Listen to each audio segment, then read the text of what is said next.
el olor a polvo seco y humedad estancada siempre fue el aroma de la desesperación para Marco. Pero esta noche, la desesperación olía también a metal oxidado y a una necesidad de 40,000 pesos que no podía ignorar.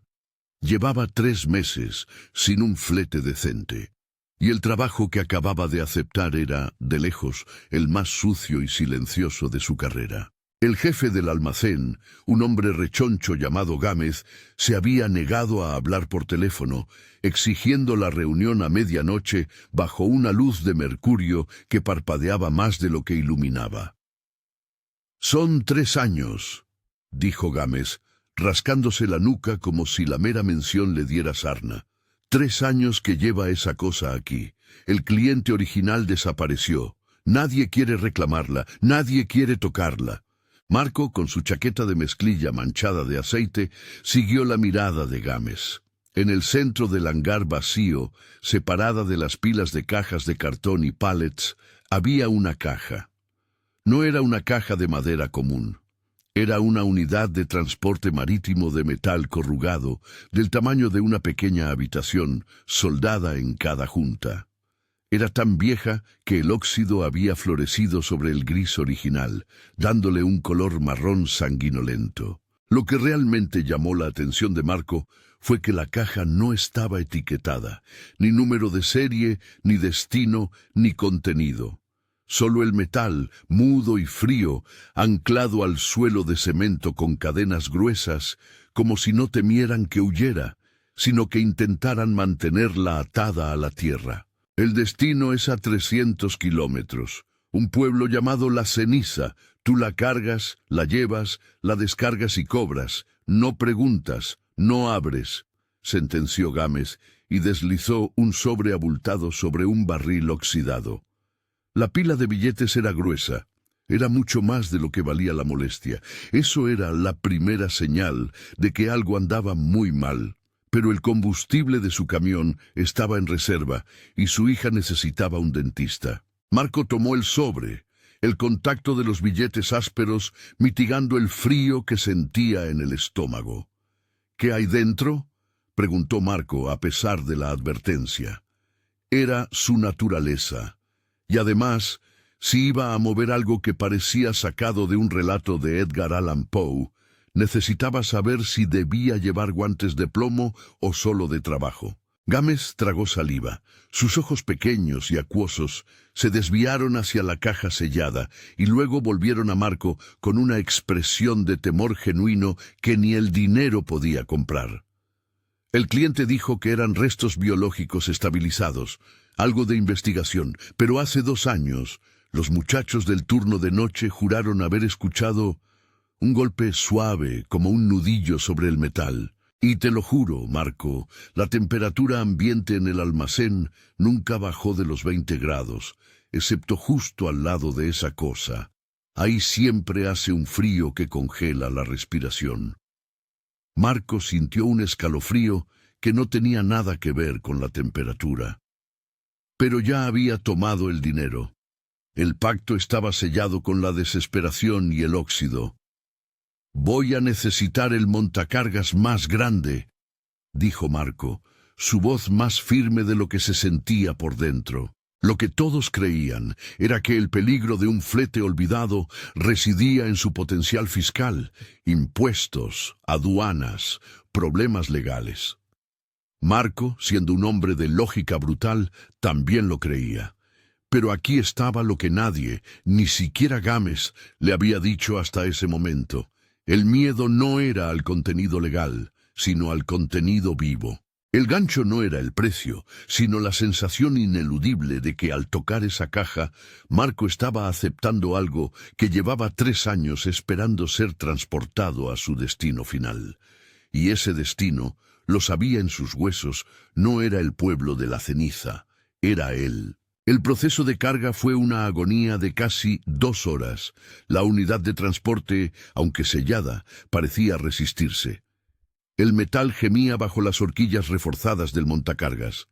La dificultad no era solo el peso, que era monstruoso para su tamaño, sino la sensación de inercia, como si la caja estuviera anclada no solo al suelo, sino a una dimensión más profunda y lenta. Los dos ayudantes que Gámez había conseguido trabajaban en silencio, sus movimientos mecánicos, evitando el contacto visual con el objeto. Marco los había visto aterrorizados antes, cargando productos robados o material explosivo. Pero este miedo era diferente, era reverencial. «¡Muevan eso! ¡Rápido!», gritó Marco, sintiendo el aire pesado y frío presionándolo. «Recuerda la regla, Marco. No abras, no te acerques más de lo necesario», susurró Gámez. Marco asintió. Encendió el motor diésel y la potente vibración del camión finalmente logró disipar un poco de la opresión en el aire. El peso en el remolque era un ancla literal, haciendo que la suspensión se hundiera peligrosamente. Las primeras 3 horas de viaje fueron una prueba de monotonía en la carretera federal desierta. Marco intentaba concentrarse en las luces intermitentes de la carretera, en la música ranchera de la radio, pero su mente volvía constantemente a la caja detrás de él. En las curvas lentas sentía el peso correr hacia el costado, un movimiento que parecía demasiado orgánico para ser solo carga inerte. Era como si la caja intentara realinearse, o como si lo que estaba dentro luchara contra las ataduras. A eso de las 3 de la mañana, Marco sintió la necesidad urgente de café. Se detuvo en un parador antiguo, casi fantasmal, cuyo letrero de neón deletreaba La Esquina con varias letras fundidas. La única luz venía de una barra oscura y grasienta. La mujer detrás de la barra era vieja y estaba arrugada como un mapa mal doblado. Se llamaba Delia. Marco pidió un café fuerte y negro. Delia se movía lentamente, sus ojos fijos en el estacionamiento a través de la ventana sucia. «¿Qué es ese flete que trae, hijo?», preguntó Delia con una voz que sonaba a papel de lija. Marco se encogió de hombros, bebiendo el café hirviendo que le quemó la lengua. «Solo una carga pesada. Va para la ceniza». Delia no rió ni sonrió. Ella solo se acercó a la barra, limpiando con un trapo una mancha inexistente, sus ojos clavados en su camión. El silencio se prolongó tanto que el zumbido de un refrigerador viejo se convirtió en una amenaza. «Esa caja», dijo Delia, bajando la voz hasta que fue solo un aliento sibilante. «Esa que estuvo en el depósito de Gámez. La conozco». Marco sintió el vello de su nuca erizarse. «No creo. Es solo una unidad de carga». «No, muchacho. Es la caja de la niña perdida. Lleva más tiempo en la carretera de lo que usted cree. 3 años en ese depósito, pero antes fue movida de aquí para allá, de bodega en bodega. Hay quienes dicen que no pueden destruirla y no pueden abrirla. Pero aquí está lo que la mayoría de la gente no percibe», continuó Delia, inclinándose sobre la barra hasta que su aliento a menta rancia llegó a la cara de Marco. «Ella aún se mueve dentro, lentamente, esperando. Le ruego que no se detenga hasta el destino. Si se detiene mucho tiempo, el frío la alcanza». Las palabras de Delia se incrustaron en el cerebro de Marco como astillas oxidadas. Lo de «ella aún se mueve dentro» era una locura, una leyenda de carretera, o quizás la demencia de una mujer que había visto demasiados transportistas pasar. Marco terminó su café de golpe y se levantó, sintiendo la necesidad de alejarse de esa luz tenue y de esa verdad susurrada. Pero mientras se dirigía a apagar, un ruido lo detuvo, un tamp sordo, resonando en el silencio nocturno. No vino de la barra o del motor, vino de afuera, un solo golpe. Marco se giró hacia la ventana, pero Delia fue más rápida. Ella había agarrado su brazo, su agarre sorprendentemente fuerte para su edad. «¿Lo escucha? Ahí está. Llevas la culpa con usted ahora», siseó Delia, sus ojos brillando con una mezcla de lástima y terror. «La niña perdida no busca una tumba, busca un chofer, alguien que la saque de la bodega». Marco se soltó, su corazón golpeando como tambor. Salió corriendo del bar, sintiendo que el aire se convertía en hielo líquido alrededor de su camión. Se acercó a la cabina, encendió el motor con una mano temblorosa y sintió el impulso irracional de mirar bajo la lona, de arrancar las soldaduras y confirmar la locura. Pero el miedo era un muro físico. La advertencia de Gámez resonó. No abras. Regresó a la carretera a toda velocidad. El paisaje desolado pasaba como una mancha negra. Intentó racionalizar. Era el viento moviendo la lona. Era la carga pesada ajustándose a la vibración. Era la imaginación, saturada por el café y la sugestión de una vieja. Pero sabía que no era eso. El golpe había sido deliberado, singular y resonante. El problema era que el trayecto restante era de 3 horas y Marco necesitaba gasolina. Su indicador estaba casi vacío. La próxima estación de servicio grande estaba a 50 kilómetros, una distancia que no podía arriesgarse a cubrir con la aguja rozando la E. Había una gasolinera más pequeña, abandonada, a solo unos kilómetros, pero recordaba haber visto una bomba de emergencia para diésel en su última parada allí. 10 minutos después, detuvo el camión en la gasolinera abandonada. Era un esqueleto de concreto, las ventanas rotas, la tienda vandalizada. La única luz era la de la luna, filtrada por nubes bajas. Se bajó, tomando el bidón de combustible de emergencia y dirigiéndose al oxidado dispensador de diésel. Mientras bombeaba, escuchó algo más. No era un golpe, era un arrastre. Un sonido metálico, lento y raspado, viniendo de la plataforma de su tráiler, como si algo o alguien estuviera moviendo un objeto pesado dentro de la caja, arrastrándolo por el piso de metal. Marco se detuvo, el ruido del diésel llenando el bidón ahogado por el terror. El aire se había vuelto notablemente más frío, podía ver su propio aliento condensarse a pesar de que la noche no era helada. Se acercó lentamente al remolque, su linterna encendida. La luz cortó la oscuridad, enfocándose en la lona pesada que cubría la unidad de transporte. La lona estaba tensa, pero en un punto, cerca de la parte trasera, se hundía ligeramente, como si la unidad metálica tuviera una abolladura fresca. Marco, luchando contra el instinto de huir, se obligó a examinar la base del tráiler. Estaba buscando una prueba física, algo que pudiera negar la locura, y la encontró. La capa de polvo y mugre que se había acumulado en la placa de metal del tráiler justo debajo de la caja había sido perturbada. Había una línea tenue, pero clara, un surco fresco en el polvo. Parecía que la caja sellada, asegurada con múltiples cadenas, se había desplazado no más de 2 o 3 centímetros. Lo que era imposible era que las cadenas estuvieran tensas. Si la caja se movía, las cadenas se aflojarían. Pero estaban rígidas, sujetando la caja. La anomalía estaba clara. La caja no se había movido sobre el tráiler. La caja se había movido dentro de las cadenas.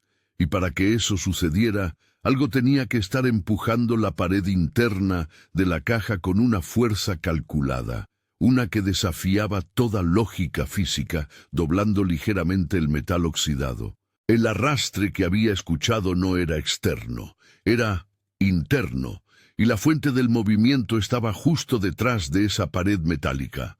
Marco retrocedió, tropezando con el bidón de diésel. El miedo ahora no era una sugerencia. Era la realidad cruda de un metal que respiraba. La lógica se rompió. Para que una estructura soldada y asegurada con tal ferocidad se moviera, la fuerza interna debía ser descomunal, o lo que estaba dentro tenía que estar empleando una inteligencia fría para el movimiento, jugando con las tensiones. La resistencia inicial de Marco fue puramente profesional. Su trabajo era mover la carga, no inspeccionar la física paranormal. Pero había aceptado el dinero, y ahora sentía que el flete lo había aceptado a él. Esta no era la carga de un científico que salió mal. Era la custodia de una maldad estancada que finalmente había encontrado su vehículo de escape. Regresó a la cabina, encendió el motor y aceleró, con la aguja del tanque de diésel apenas moviéndose de la E. El peso atrás era una conciencia pesada, un pasajero silencioso que lo observaba a través de 3 centímetros de acero oxidado. A medida que el camión ganaba velocidad, el frío pareció intensificarse. Marco encendió la calefacción al máximo, pero el aire caliente de las rejillas chocaba contra una pared invisible de aire gélido que emanaba del remolque. Sentía ese frío presionando la parte trasera de su asiento, intentando colarse en la cabina. Era un frío que no pertenecía a la naturaleza. Comenzó a pensar en los restos biológicos estabilizados que Gámez había mencionado. ¿Qué clase de organismo podía sobrevivir sellado en la oscuridad total durante 3 años? Y, lo más importante, ¿qué clase de organismo podía aprender a moverse de esa manera dentro de su prisión de metal? La niña perdida, el apodo de Delia era espantoso. Marco condujo durante casi 1 hora en ese estado de pánico frío y concentrado. El terror se volvió una niebla gris que nublaba su juicio. Estaba tan absorto en escuchar los sonidos del arrastre, ahora más frecuentes, más fuertes, que no se dio cuenta hasta que ya era demasiado tarde. La carretera federal dio paso a un camino vecinal, estrecho y flanqueado por árboles centenarios, que Delia le había indicado como el atajo a la ceniza. El camino estaba en pésimas condiciones, lleno de baches y con una densa niebla que había descendido del bosque. Tuvo que reducir la velocidad drásticamente, y fue entonces cuando el movimiento se volvió violento. Un crack metálico, agudo y decisivo. No vino de la parte trasera del remolque, sino de la parte delantera, donde la caja estaba anclada al cuello de ganso. Marco clavó los frenos. El camión se sacudió, se abalanzó fuera de la cabina, usando la linterna para verificar lo impensable. Una de las cadenas de seguridad se había roto, no se había desenganchado, un eslabón se había partido por la mitad. La fractura era limpia, como si el metal hubiera sido sometido a una presión torsional insoportable. Pero no era solo la cadena. El arrastre que había sido un susurro ahora era un sonido de lucha. La lona se estaba abultando y moviéndose. La caja estaba intentando girar sobre la plataforma, liberándose de los anclajes restantes. La prueba matemática era simple. Una cadena de seguridad de ese calibre requería toneladas de fuerza para romperse. Marco no estaba tratando con una entidad que golpeaba. Estaba tratando con algo que aplicaba presión constante y enfocada. Mientras observaba, el metal de la caja emitió un sonido chirriante. Era la soldadura de una de las esquinas. No se estaba abriendo, sino que se estaba estirando. La caja estaba viva y estaba intentando respirar, o peor aún, intentando gatear fuera del tráiler. Marco supo que tenía que asegurar la carga o la perdería en el bosque brumoso, donde la niña perdida tendría toda la noche para salir. Necesitaba otra cadena. Las tenía en la cabina, pero al dar la espalda al flete, escuchó el sonido más espantoso de todos, un sonido húmedo y suave, como de tejido pesado frotándose contra el metal por el interior, y un suspiro, profundo y glacial. Estaba tan cerca, tan tangible, que Marco sintió el aire frío del aliento en su nuca. Marco se congeló. No se atrevió a girar. El pánico se había evaporado, reemplazado por un terror puro y helado que inmovilizó sus músculos. El suspiro no había sido un escape de aire residual. Había sido intencional, profundo, como si el ser dentro de la caja estuviera saboreando el aire fresco del bosque después de años de encierro. La verdad era ineludible. La niña perdida no estaba simplemente estancada. Había estado en un estado de animación suspendida o hibernación, y el movimiento, el calor del motor y el cambio de temperatura la habían despertado. Y la primera cosa que había notado al despertar era la presencia de Marco, el transportista que había aceptado llevarla a donde quisiera ir. Marco, actuando por puro instinto de supervivencia, se lanzó hacia la cabina, ignorando la necesidad de asegurar la carga. Tenía que huir. Tenía que conducir hasta que el motor se parara, hasta que amaneciera, hasta que el monstruo de metal estuviera a kilómetros de distancia. Pero mientras abría la puerta de la cabina, su linterna, que había estado apuntando al tráiler, resbaló. El haz de luz cayó sobre el lateral de la caja metálica, justo donde se había producido el abultamiento que notó antes. Lo que vio no era una simple abolladura, era una hendidura. El metal corrugado, que debía ser liso en su textura industrial, ahora tenía una serie de marcas profundas, rayadas. Eran paralelas, espaciadas uniformemente, como si hubieran sido grabadas por garras, pero las marcas no estaban en el óxido viejo, estaban frescas. El color del metal base, limpio y brillante, contrastaba horriblemente con el marrón sanguinolento del resto de la unidad. Al enfocar la linterna más cerca, Marco vio la explicación didáctica del horror. Las marcas estaban dispuestas en la curva de un agarre, como si algo extremadamente fuerte y con dedos largos hubiera presionado la pared metálica de forma constante y lenta, intentando ganar tracción para empujar.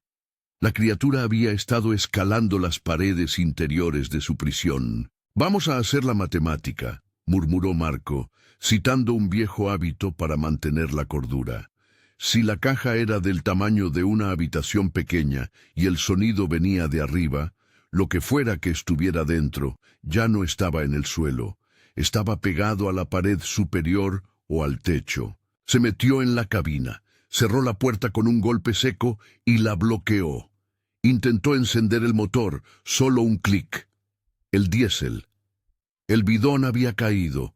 Había gastado casi todo el combustible que le quedaba en el trayecto. Quedó atrapado, en medio de un camino brumoso, con el flete que le había costado la paz y tal vez la vida. Marco se pegó al asiento mirando por el espejo lateral. La lona se movía más que antes. El sonido de arrastre ahora era una fricción constante, un sk, sk, lento que prometía perforar el metal. Piense en esto por un segundo. La caja de la niña perdida no era solo un contenedor de restos biológicos.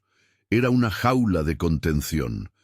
Y lo que se contenía no era materia muerta, sino una fuerza que utilizaba el frío extremo y el sellado hermético como una especie de anestesia.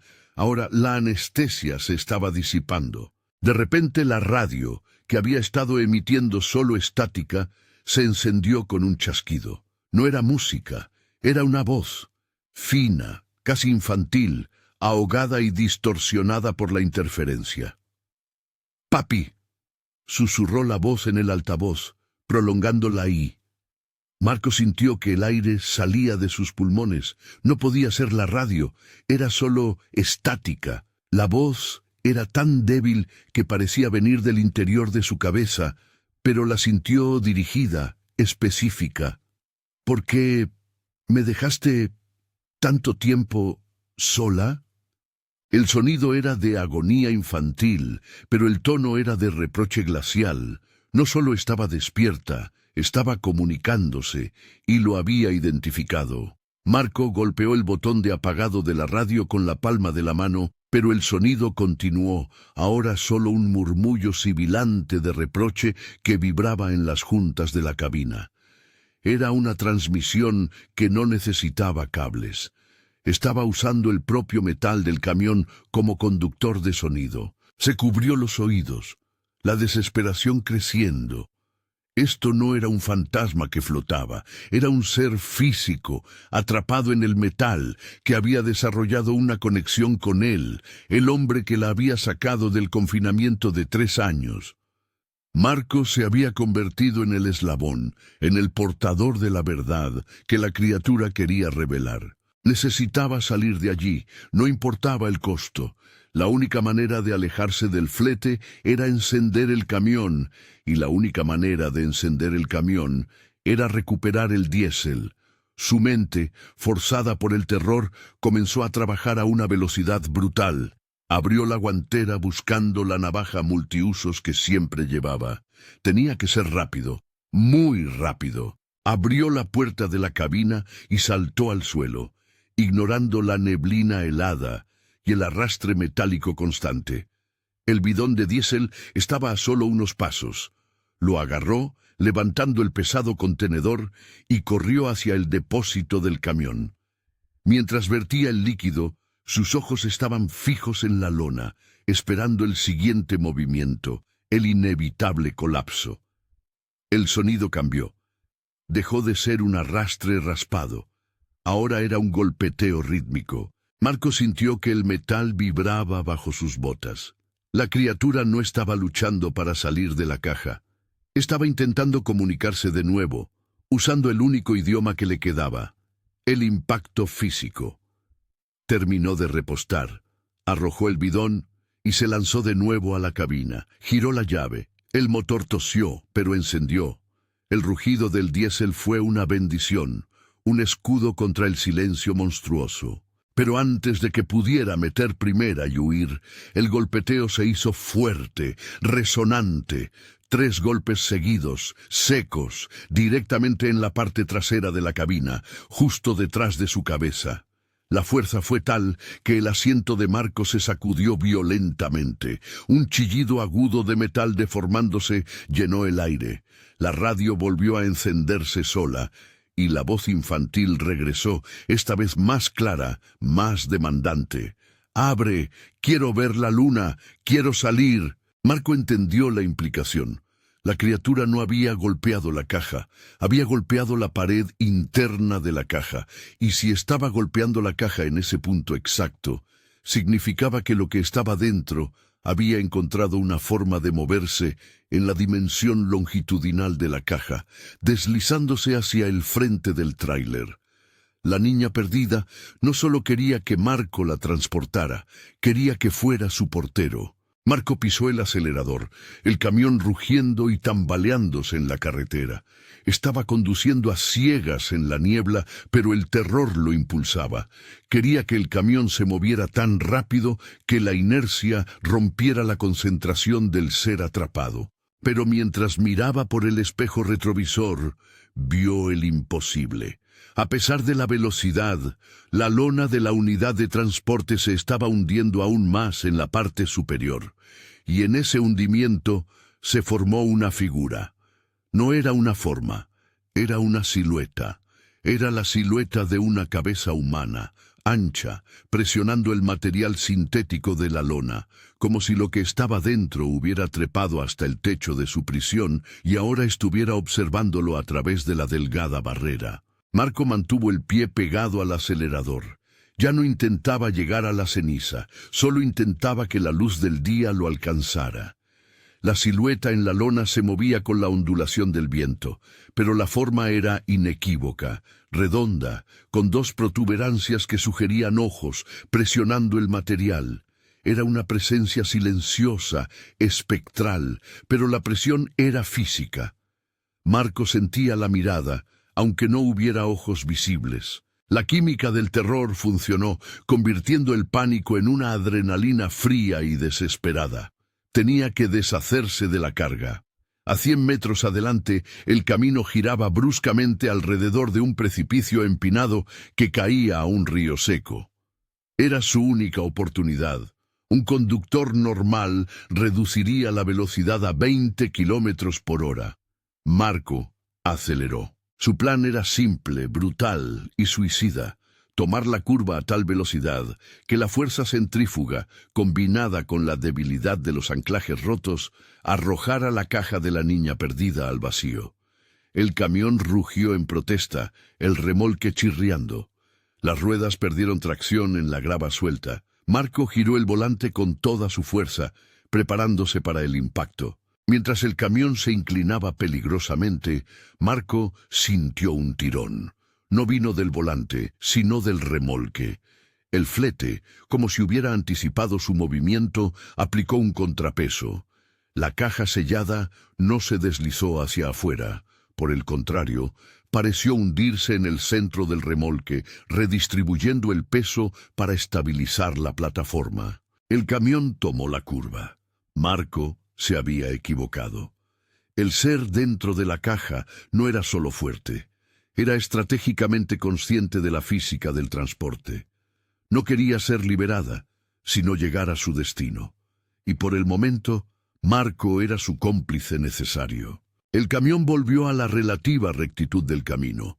La niebla se hizo más densa, la silueta desapareció de la lona y el sonido de golpeo y arrastre regresó, ahora más bajo, como si la criatura estuviera satisfecha con haber frustrado su intento de escape.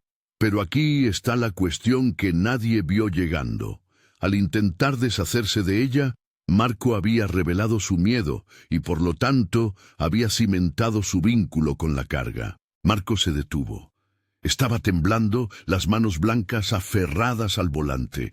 No podía seguir conduciendo con esa cosa sabiendo que intentaría escapar de nuevo.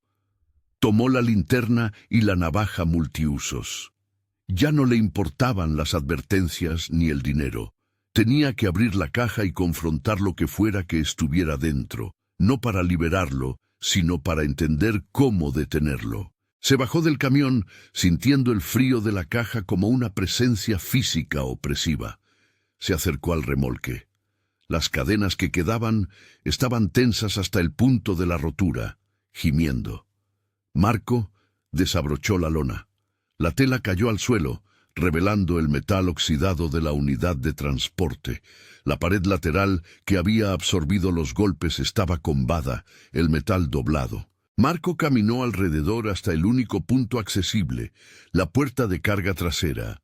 Gámez había dicho que la caja estaba soldada, y era verdad. Pero Marco vio la anomalía que le permitió creer que podía abrirla. La soldadura en el perímetro del marco de la puerta era gruesa y brutal, pero justo en el centro, donde el óxido había comido el metal, había una pequeña sección que parecía menos robusta, casi forzada. Marco usó la navaja como una palanca, insertando la punta en la soldadura débil. Aplicó presión. El metal viejo cedió con un ruido arenoso, como huesos pulverizándose. Trabajó con una ferocidad maníaca, abriendo una grieta lo suficientemente grande para meter los dedos. El aire gélido salió de la caja, golpeando su cara con un olor a moho, tierra húmeda y, lo peor de todo, a leche rancia y dulce. La voz de la radio volvió, pero esta vez parecía estar justo al lado de su oído. ¿Me vas a sacar ahora, papi? Marco tiró de la grieta. El metal cedió finalmente, y la puerta se abrió 1 centímetro, lo suficiente para que la luz de la luna cayera. Y dentro, lo que vio fue un vacío. Marco esperaba una criatura deforme, un monstruo biológico, huesos o tejidos estabilizados. Lo que había era un espacio oscuro, forrado con una gruesa capa de espuma de aislamiento industrial. No había cadáveres, ni tanques de nitrógeno, ni equipo científico roto. Solo el forro de espuma, intacto y limpio. La caja estaba vacía, o eso parecía a primera vista. Marco empujó la puerta completamente, su linterna cortando el aire. El olor a leche rancia se intensificó. Cruzó el umbral, entrando en el espacio pequeño y sellado. La temperatura descendió bruscamente, el frío penetrando hasta sus huesos. La clave estaba en el suelo. El piso de la caja no era de metal liso como el de un contenedor común. Estaba cubierto con una capa de un material absorbente como el que se usa en las cunas de los hospitales. Y en ese suelo había una depresión notable. Una cama. Alrededor de esa depresión, las paredes de espuma de aislamiento estaban marcadas. Las marcas de las garras que Marco había visto en el exterior del metal estaban grabadas en la espuma interior, pero aquí eran más profundas, más numerosas. Se extendían desde el suelo hasta el techo. La criatura había estado usando la caja como un gimnasio, escalándola, midiéndola y marcando su crecimiento. Pero había algo más. En el centro de la cama hundida había un objeto solitario. Marco se agachó. Era un oso de peluche, viejo, gastado, con un ojo de botón colgando de un hilo. Su superficie estaba empapada con la humedad dulce y viscosa que Marco había olido. En ese momento, Marco entendió el truco de la niña perdida. No era un resto biológico, eran los restos emocionales. El destino es a 300 kilómetros, un pueblo llamado La Ceniza. La Ceniza, un pueblo pequeño, tranquilo, un destino que no tenía sentido para una investigación científica, pero sí tenía sentido para un niño. Marco levantó el oso de peluche sintiendo la humedad fría en su mano, y al hacerlo, notó lo que realmente no debería estar ahí. En el techo de espuma de aislamiento, justo encima de donde había estado acostado, había un agujero, pequeño, del tamaño de una moneda. Y de ese agujero colgaba algo fino, casi invisible. Marco acercó la linterna. Era una fibra, una hebra capilar, rubia, delgada, envuelta en esa misma viscosidad. La anomalia. Si la caja había estado herméticamente sellada y la criatura dentro había estado creciendo y moviéndose, ¿cómo había conseguido salir sin romper las soldaduras? Marco siguió la fibra capilar con los ojos. No iba a la puerta. Iba hacia una costura del forro de espuma en la esquina superior. Marco rasgó la espuma de aislamiento. Lo que encontró no fue la pared de metal. Encontró un hueco, un espacio entre el forro y el metal, un sistema de ventilación. En ese hueco, que se extendía por todo el perímetro de la caja, había una fina capa de material orgánico, una baba viscosa, como la piel de un renacuajo gigante. La criatura no había salido de la puerta. Se había licuado o descompuesto en una forma maleable, arrastrándose a través de la caja como un detector de mentiras químico, buscando el punto más débil. La niña no estaba en la caja. Había usado la caja como incubadora, como caparazón, y había escapado lentamente a través de la ventilación. La caja solo había sido el anzuelo. El flete, la culpa, el miedo, no estaban dentro. Habían estado esperando la liberación en forma de Marco. Y la revuelta.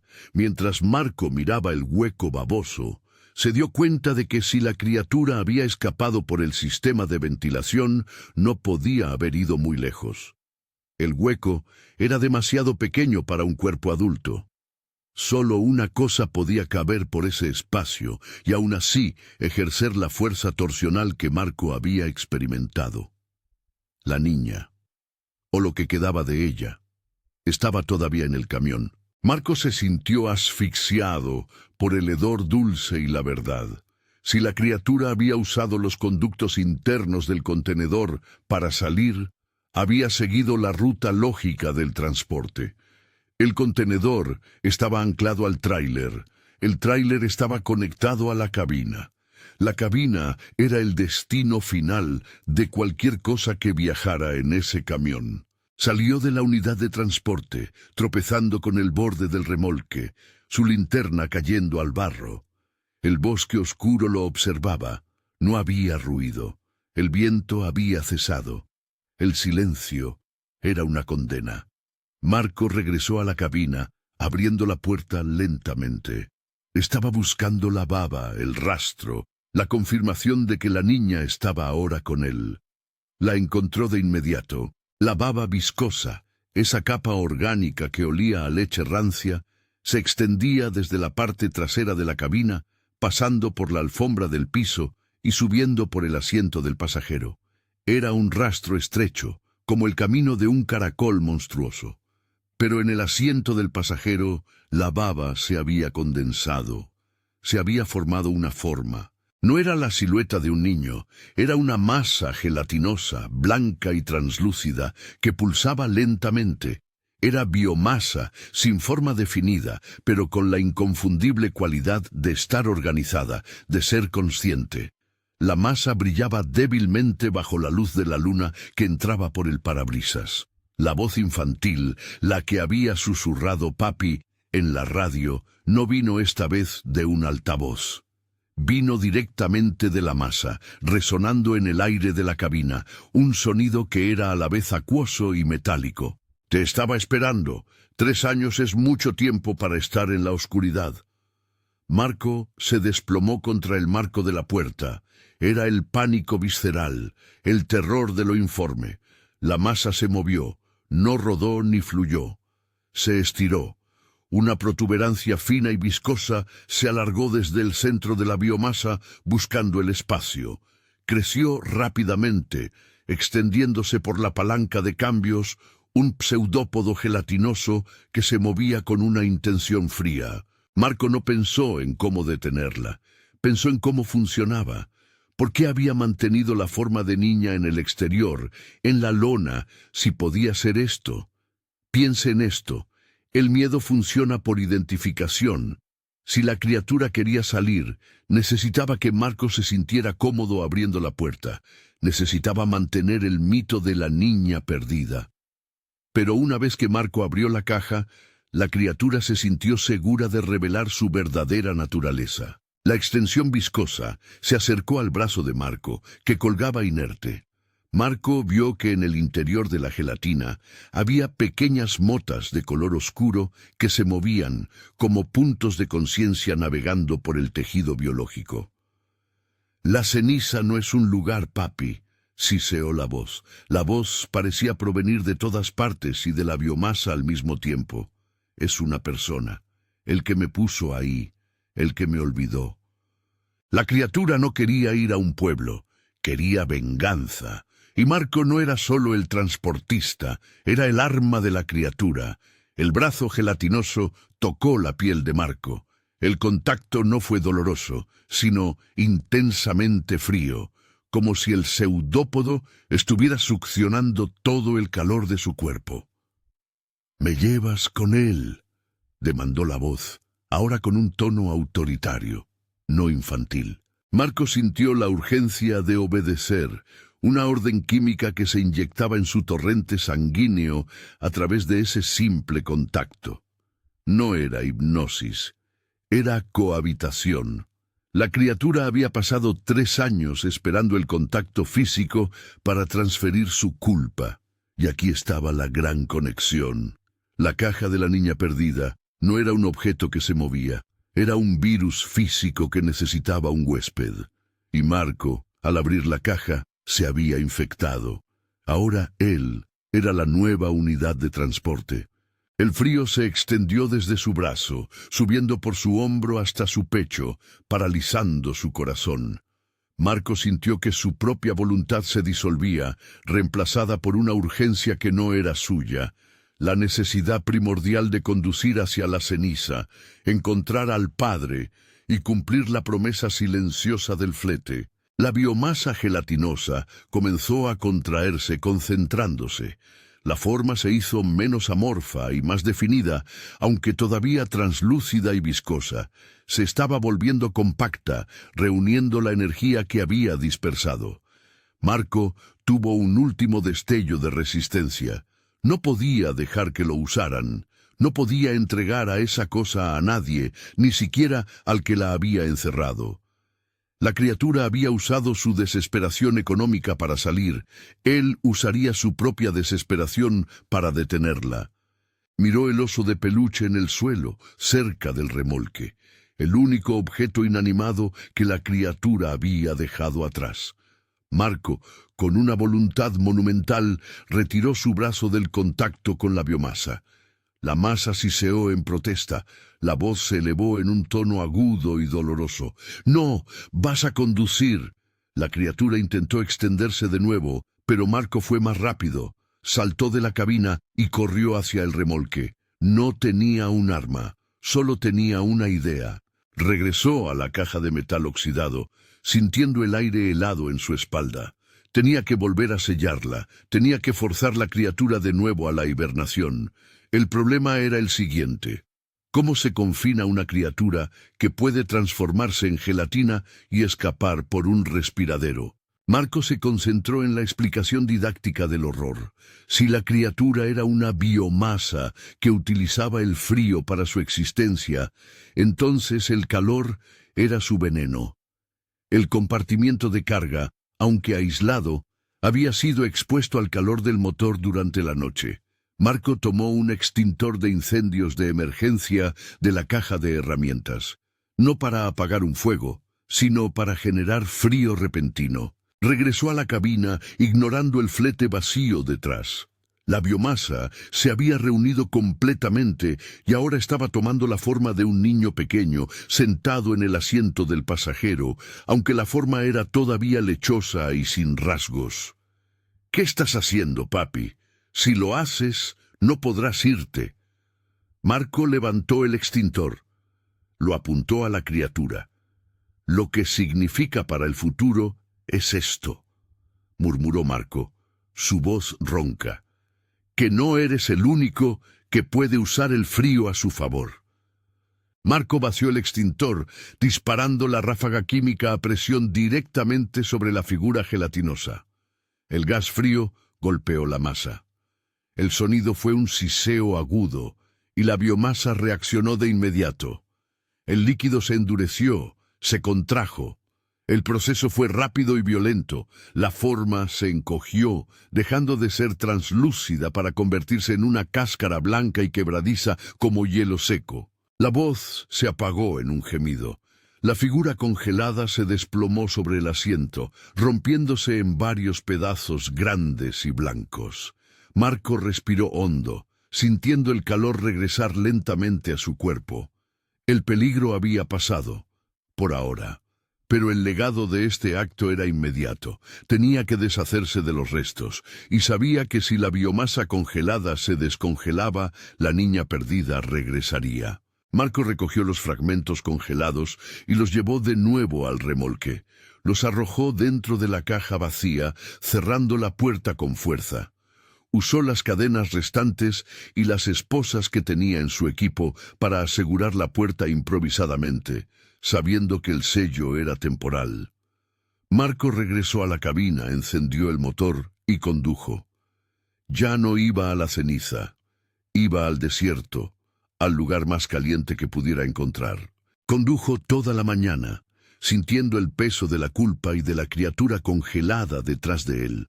El misterio no era la identidad de la niña, sino la identidad de su transportista. La niña perdida no había querido ser liberada, quería ser transferida, y aunque Marco había congelado al pasajero, la experiencia se había quedado con él. Él se había convertido en el nuevo guardián de la caja. Al final, no importa cuán desesperado estés por 40,000 pesos, siempre hay un flete que te costará mucho más que el dinero. Y cuando te unes a la historia de la caja de la niña perdida, la conclusión filosófica es que el transportista nunca se baja de la carga, solo se convierte en el destino final. Marco condujo hacia el sol naciente, con el frío en el espejo retrovisor.